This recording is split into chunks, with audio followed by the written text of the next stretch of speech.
Bonjour à tous, j'espère que vous allez bien. On se retrouve aujourd'hui pour voir comment on peut créer cette animation là. On se retrouve donc sur After Effects. Donc pour commencer, on va créer une nouvelle composition. On fait clic droit, nouveau. Donc là, je viens mettre 1080 parce que ça va être un format à la verticale par 1920. Je vais la renommer, je vais l'appeler main comp.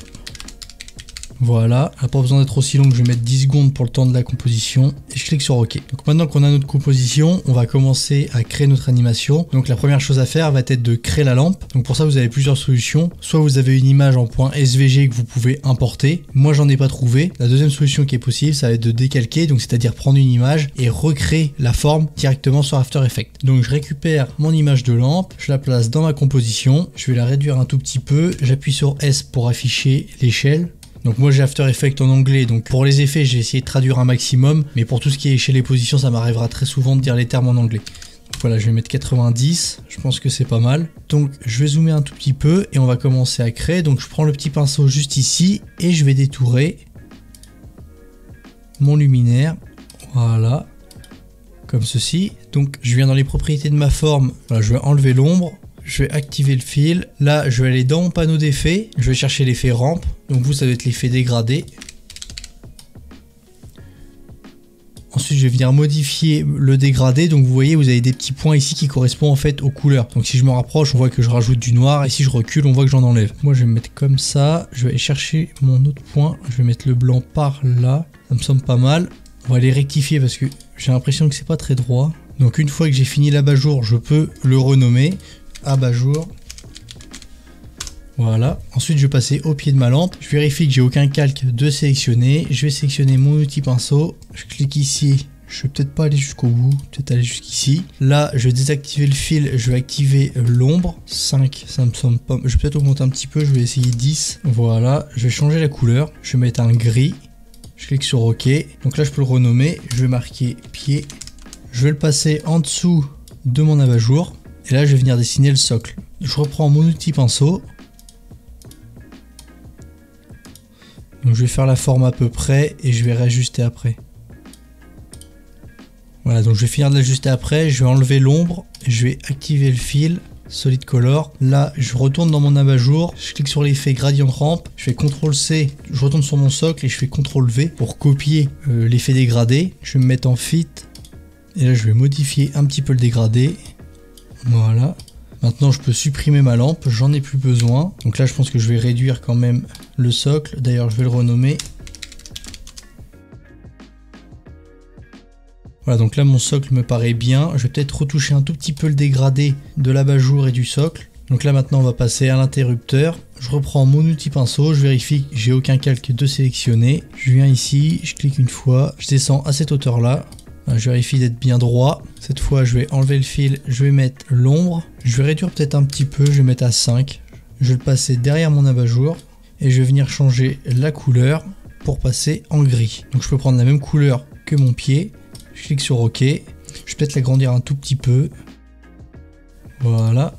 Donc maintenant, je peux le renommer, je vais mettre fil. Après, je vais venir faire la petite boule qui va au bout du fil. Donc pour ça, je reste appuyé sur le rectangle. Je vais choisir le rectangle à bord rond. Je vais dessiner une petite forme, je vais enlever l'ombre, je vais activer le fil, je vais prendre la couleur du pied, je clique sur OK et ensuite je vais venir dans rectangle passe et je vais enlever un peu de rondeur à 5. Dans transform rectangle 1, je vais venir réduire l'échelle, 85 ça me semble pas mal. Je retourne dans rectangle passe 1, je vais augmenter la rondesse à 10. Et je vais venir précomposer le fil et la boule parce qu'on aura besoin de les animer tout à l'heure. Donc je viens prendre la boule, je la mets juste en dessous du fil. Je sélectionne les deux. Pour sélectionner les deux, je clique sur un, j'appuie sur Maj et je clique sur le deuxième. Je fais clic droit, précomposer et je vais le renommer, je vais mettre interrupteur. Et je clique sur OK. Maintenant qu'on a notre lampe, on va faire le sol. On va reprendre notre pinceau. Et là, on va simplement tracer une ligne. On va enlever le fil et on va activer l'ombre. On va augmenter, on va la passer à 10, même aller à 12. Je vais la déplacer. Je vais la réduire un petit peu. Je reviens prendre mon outil pinceau. Je vais venir le renommer pour mettre sol. Je vais aller chercher dans Effet et Preset l'effet Fastbox Blur. Que je glisse et que je dépose dessus. Ensuite, on vient passer la dimension à l'horizontale et on vient augmenter le radius pour passer la valeur à 35. Je vais réduire un petit peu, je vais la passer à 25. Donc maintenant on va venir créer notre texte. Pour ça on sélectionne l'outil texte. On délimite notre zone dans notre composition. Et là on vient venir marquer. Donc je vais faire comme pour la publication. Work Harder. Donc moi pour la police j'utilise du Montserrat en bold. Je mets la taille à peu près à 80. Je vais faire copier et je vais coller. Voilà, je vais augmenter la taille pour en avoir de chaque côté. Parfait. Je vais venir copier une nouvelle fois et après je vais sauter une ligne et je vais coller. Je répète l'opération jusqu'à temps d'avoir toute ma ligne. Je viens tout sélectionner. Je vais augmenter un petit peu l'écart qu'il y a entre chaque ligne. Je viens placer mon texte derrière les calques de ma lampe. Et maintenant je vais pouvoir l'ajuster. J'appuie sur S pour afficher l'échelle. Ensuite je vérifie que j'ai bien rien de sélectionné, je vais reprendre mon outil plume et là je vais dessiner un triangle. Donc je vais partir de mon abat-jour pour aller jusqu'au sol. Je le fais grossièrement, je vais pouvoir l'ajuster juste après. Je vais enlever l'ombre et je vais mettre Solid Color. Donc cette forme là va me permettre de m'en servir comme masque pour mon texte et je vais aussi pouvoir la dupliquer pour y appliquer du glow. Donc je la renomme, je vais l'appeler masque. Je peux tout de suite la dupliquer, masque 2 je vais la renommer masque glow. Voilà, je viens les passer sous les calques de la lampe en faisant attention de garder le texte au-dessus des masques. Et là, je viens dans Track Matte et je viens sélectionner mon masque qui se trouve en calque 8. Donc là, on a quasiment terminé l'animation. Je vais rapidement vous montrer pourquoi j'ai dupliqué le masque et que j'en ai pris un pour le glow. Donc le glow qui est très souvent utilisé, c'est Deep Glow. Malheureusement, c'est un plugin qui est payant, mais je pense que vous pourrez avoir un résultat similaire avec les glows disponibles de base sur After Effects. Donc je le prends et je le dépose sur mon masque glow. Et là, je vais venir faire quelques petits réglages.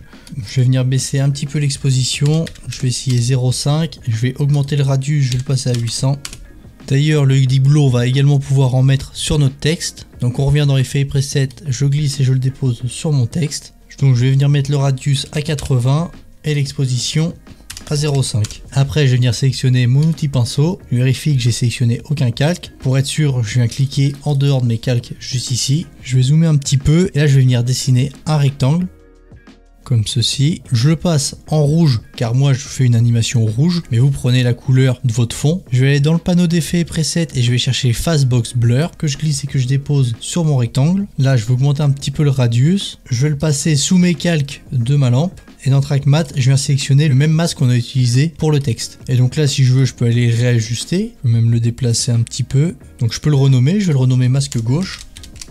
Je reviens sélectionner mon outil pinceau et je vais faire la même chose du côté droit.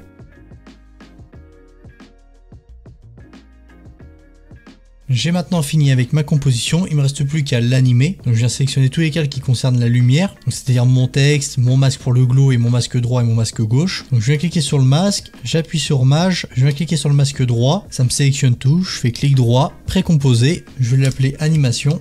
Je clique sur OK, ça va me permettre de venir jouer directement avec l'opacité de tous les calques et de faire cet effet qui éteint et qui allume la lumière. Donc je déroule dans Transform, donc je vais un petit peu plus loin, on va commencer à 1 seconde. Je clique sur le chronomètre d'image clé d'opacité, je vais passer la valeur à 0. Je vais aller un petit peu plus loin, on va aller à quelques images, on va passer l'opacité à 50. On retourne quelques images plus loin, on va repasser l'opacité à 0. Et on retourne quelques images plus loin et on va passer l'opacité à 100.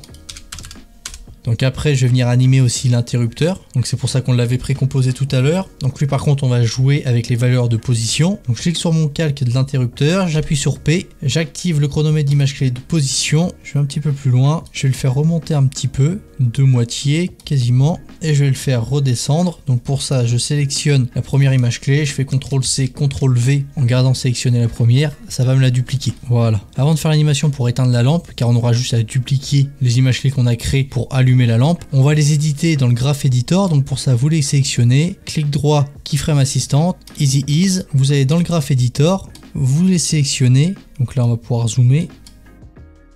Donc l'interrupteur c'est fait, ensuite on va aller faire la même chose pour les images clés d'opacité, on les sélectionne, clic droit, Keyframe Assistant, Easy Ease, Graph Editor, on les sélectionne, on va voir ce que ça donne. J'avais oublié de passer la troisième image clé à 0. Donc c'est bien 0, on va à 50, on retourne à 0 et on va à 100. Voilà, c'est parfait. Donc maintenant, on va aller un petit peu plus loin pour dupliquer nos images clés. On les sélectionne, CTRL C, CTRL V. De même pour les images clés de position de l'interrupteur, CTRL C, CTRL V. Mais on va changer quelques valeurs sur les images clés d'opacité. On va commencer par mettre 100 à la première. La seconde, on va laisser à 50. La troisième, on va la passer à 100. Et enfin, la dernière, on la passe à 0. Et maintenant, voici le résultat. Donc j'espère que la vidéo vous a plu, n'hésitez pas à laisser un petit like et à vous abonner, à me dire en commentaire si vous voulez plus de vidéos dans ce style là et quel type d'animation vous voulez que je reproduise en vidéo. Et en attendant je vous dis à la prochaine, bye bye.